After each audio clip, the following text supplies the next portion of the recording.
This video chapter covers the important differences, which is this.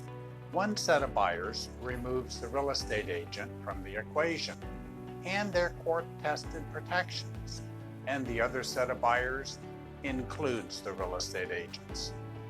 Now, I would like to point out that my hedge fund and cash buyers and flippers all include the real estate agent. Thus, you get all the protections and recommendations necessary to assure the deal is the best for your individual situation. Now, which would be the best for you?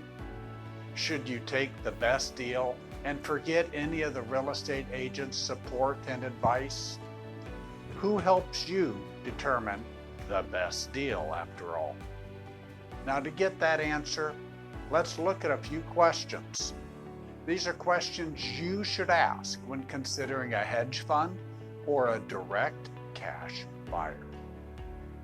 Now, whose best interest is that hedge fund or cash buyer really looking out for?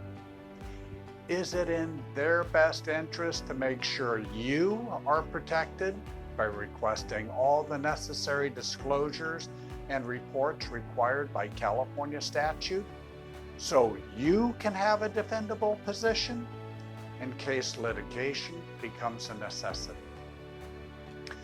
And are they wealthy buyers with access to legal counsel at the drop of a hat?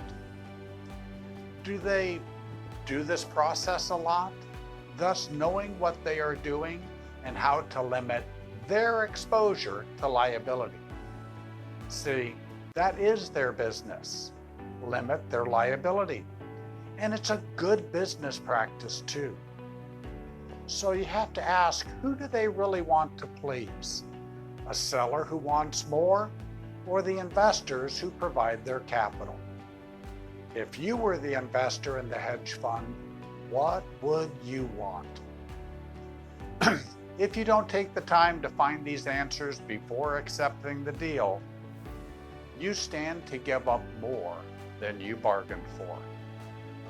Now, for you as the seller, I think these are also fair questions to ask of you. Are you ready to put up the cash to resolve legal challenges now or in the near future? Do you have a deep relationship with the title and escrow companies to make sure your interests are covered? Do you have a true understanding of the sophistication of that buyer for your property? And are you willing to take 100% of the responsibility for any problems? Of course, that gives you 100% of the glory for the deal's outcome. And do you know who the buyer really is? Or are you talking to a front man? And finally, what are you willing to lose if this deal goes bad? What is the statute of limitations for potential misrepresentations or harassment lawsuits in your state? I'm pretty sure there is not one hedge fund buyer or cash investor who will give you these questions. So you have the best chance to improve your terms or net. Now, I just did. As so will most professional, client-focused real estate agents too. This is Jerry Cook. Stay tuned for the next video.